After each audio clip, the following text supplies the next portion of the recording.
Assalamualaikum. Selamat pagi anak-anak. Bagaimana kabar kalian hari ini? Ibu harap kalian dalam keadaan semangat dan ceria. Selamat bertemu dengan Bu Lia dalam mata pelajaran IPS. Nah, sebelum kita mulai pelajaran, marilah kita membaca basmalah. Baik anak-anak, walaupun saat ini bumi kita sedang dilanda musibah atau yang biasa kita sebut dengan virus corona atau COVID-19, tetapi kalian nih, sebagai generasi penerus bangsa, harus tetap semangat dalam mengikuti kegiatan pembelajaran dari rumah. Sekarang ibu mau tanya, pada hari ini kita akan membahas tentang apa? Ya benar, jadi pada hari ini kita akan membahas tentang flora dan fauna di Indonesia. Jadi, tujuan pembelajaran dari materi ini, siswa diharapkan dapat 1. Mendeskripsikan persebaran flora di Indonesia.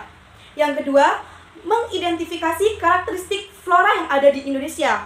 Yang ketiga, mendeskripsikan persebaran fauna yang ada di Indonesia. Dan yang keempat, yang terakhir, mengidentifikasi karakteristik fauna yang ada di Indonesia. Selamat memperhatikan video berikut ini ya.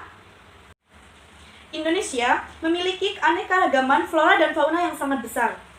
Menurut Kamus Besar Bahasa Indonesia, flora merupakan keseluruhan kehidupan jenis tumbuhan suatu habitat. Sedangkan fauna merupakan keseluruhan kehidupan jenis hewan suatu habitat. Keanekaragaman hayati Indonesia termasuk 3 besar di dunia, bersama-sama dengan Brazil di Amerika Serikat dan Zaire di Afrika. Berdasarkan data dari Departemen Kehutanan dan Perkebunan, pada tahun 1999, jumlah spesies tumbuhan di Indonesia mencapai 8.000 spesies yang sudah teridentifikasi. Sedangkan jumlah spesies hewan mencapai 2.215 spesies. Spesies hewan terdiri atas 515 mamalia, 60 reptil, 1.519 burung, dan 121 kupu-kupu. Menakjubkan bukan? Keanekaragaman hayati di Indonesia berkaitan erat dengan kondisi iklim dan kondisi fisik wilayah. Suhu dan curah hujan yang besar dapat memungkinkan tumbuhnya beragam jenis tumbuhan. Hayo, ada yang tahu mengapa demikian? Iya, karena tumbuhan itu memerlukan air dan suhu yang sesuai. Semakin banyak air yang tersedia, maka semakin banyak tumbuhan yang dapat tumbuh. Dan karena itu juga, semakin banyak pula hewan yang dapat hidup di daerah tersebut. Nah, sekarang kita bahas ke persebaran flora di Indonesia. Flora di Indonesia ini dibedakan menjadi 2 kelompok. Yang pertama ada kelompok Indo-Malayan. Itu tumbuhannya itu berada di kawasan Indonesia Barat. Nah, pulau-pulau yang termasuk ke dalam kelompok ini ada Sumatera, Kalimantan, Jawa, dan Bali. Kelompok yang kedua itu ada Indo-Australian. Tumbuhannya itu berada di kawasan Indonesia Timur. Pulau-pulau yang termasuk ke dalam kelompok ini itu ada Sulawesi, Nusa Tenggara, Maluku, dan Papua. Nah, adanya persebaran flora di Indonesia ini tentunya masing-masing itu memiliki karakteristik yang berbeda. Kita mulai terlebih dahulu dari karakteristik Indonesia Barat. Yang pertama, jenis meranti-merantian itu sangat banyak. Yang kedua, terdapat berbagai jenis rotan. Yang ketiga, di Indonesia Barat ini tidak terdapat hutan kayu putih. Yang keempat, jenis tumbuhan matoa itu hanya sedikit. Yang kelima itu, di Indonesia Barat ini jenis tumbuhan sagu itu juga sedikit. Dan yang terakhir, yang keenam itu terdapat berbagai jenis nangka.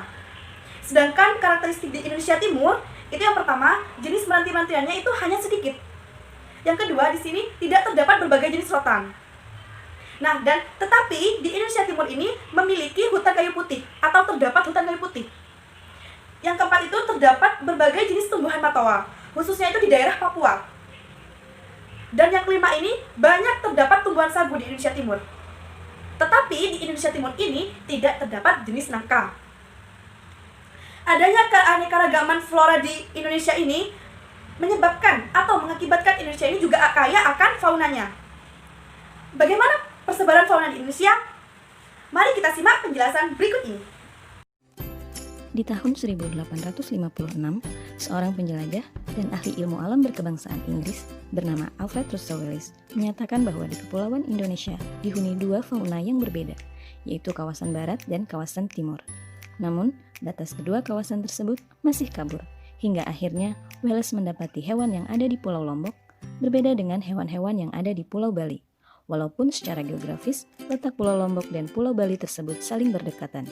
Di tahun 1863, Wallace secara tegas menuliskan batas kawasan barat dan timur, dimulai dari Selat Lombok, berlanjut ke Selat Makassar, kemudian berbelok ke arah timur di selatan Filipina. Batas inilah yang kemudian dikenal dengan sebutan Garis Wallace. Serupa halnya dengan Wallace, seorang zoologi asal Jerman bernama Max Wilhelm Carl Weber pun mendapati perbedaan-perbedaan yang tajam di wilayah Indonesia yang berbeda. Weber mendapati bahwa hewan yang ada di Pulau Sulawesi berbeda dengan hewan yang berada di Kepulauan Maluku dan Papua. Weber pun lalu membuat garis hayal yang diberi nama Garis Weber. Persebaran fauna di Indonesia ini dikelompokkan menjadi 3 corak. Yang pertama ini fauna bagian barat, yang mana memiliki ciri atau tipe sama halnya fauna di Asia, sehingga ini disebut tipe Asiatis. Yang kedua itu ada fauna bagian timur, yang mana memiliki ciri atau tipe yang mirip dengan fauna yang hidup di benua Australia, sehingga ini disebut tipe Australis. Dan yang ketiga ada fauna bagian tengah, merupakan ini fauna peralihan yang memiliki ciri atau tipenya itu berbeda dari tipe Asiatis maupun dengan tipe Australis. Jadi di sini faunanya ini memiliki ciri tersendiri yang tidak ditemukan di tempat lainnya di Indonesia. Kemudian, fauna Indonesia bagian barat atau tipe Asiatis ini mencakup wilayah Sumatera, Jawa, Bali, dan Kalimantan. Sedangkan fauna Indonesia bagian tengah atau tipe peralihan ini mencakup wilayah Sulawesi, Maluku, Timor, Nusa Tenggara, dan sejumlah pulau-pulau kecil di sekitar pulau tersebut. Dan yang terakhir ini, fauna Indonesia bagian timur atau tipe Australis ini mencakup wilayah Papua, Halmahera, dan Kepulauan Aru.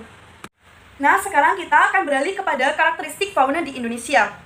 Berikut ini merupakan ciri dari tipe Asiatis. Yang pertama yaitu hewannya tidak memiliki kantung. Yang kemudian yang kedua itu bisa ditemui banyak jenis kera. Yang ketiga, mamalia memiliki tubuh yang cukup besar. Yang keempat itu dapat ditemukan berbagai jenis reptil. Yang kelima, jenis burungnya itu berwarna cerah dan sangat terbatas. Dan mereka berbadan kecil namun memiliki suara yang merdu. Dan yang terakhir itu memiliki banyak jenis ikan tawar. Sedangkan untuk ciri dari tipe peralihan, yang pertama yaitu memiliki ciri fisik campuran, yaitu antara ciri dari tipe Asiatis dan Australis. Kemudian yang kedua itu yang bersifat endemis, di mana di sini hewan ini hanya terdapat di satu wilayah saja. Jadi hewan ini tidak bisa hidup di wilayah yang lain. Nah, yang terakhir, karena bersifat endemis, maka banyak fauna di tipe peralihan ini yang terancam punah dan sangat langka. Dan yang terakhir, karakteristik dari tipe Australis. Yang pertama yaitu mamalia memiliki tubuh yang relatif kecil. Yang kedua, terdapat banyak jenis burung dengan warna cerah dan corak yang beragam.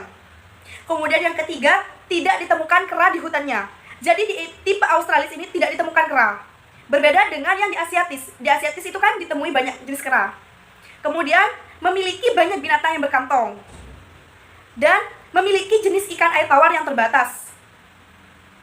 Kemudian ada banyak terdapat hewan yang bertanduk.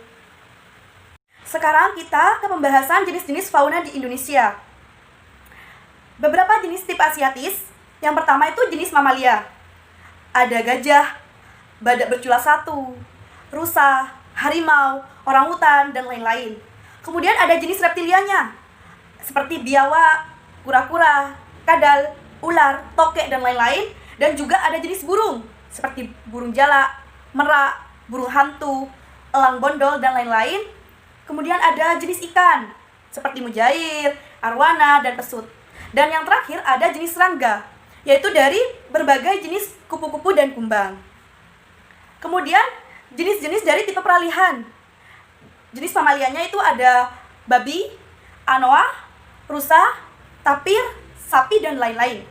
Kemudian dari jenis amfibinya, seperti katak pohon, katak terbang, dan katak air. Dan juga bisa dilihat dari jenis reptilianya itu ada ular, buaya, biawak, dan komodo.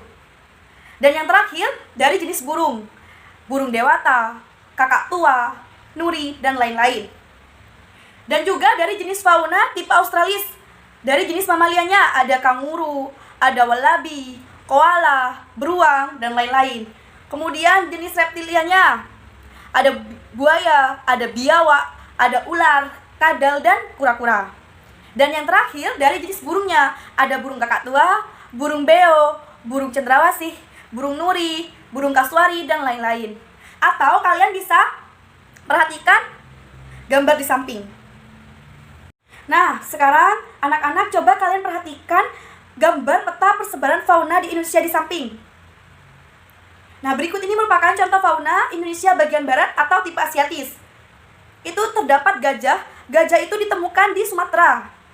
Kemudian ada badak bercula 1, ditemukan di Sumatera dan Jawa. Kemudian ada harimau, ditemukan di Jawa dan Sumatera. Dan yang terakhir itu ada banteng, ditemukan di Jawa dan Kalimantan. Selanjutnya ke contoh fauna Indonesia bagian tengah atau tipe peralihan. Itu ada anoa, itu ditemukan di Sulawesi. Kemudian ada babi rusa, itu ditemukan di Pulau Sulawesi, tepatnya di Sulawesi Tengah. Kemudian ada komodo. Komodo itu ditemukan di Nusa Tenggara Timur. Nah, komodo ini anak-anak merupakan hewan langka yang dilindungi karena habitatnya itu yang semakin menyempit. Dan yang terakhir itu contoh fauna di Indonesia bagian timur atau tipe Australis. Itu terdapat burung cendrawasih, itu ditemukan di hutan Papua. Dan ada burung nuri yang ditemukan di Maluku dan Papua bagian barat.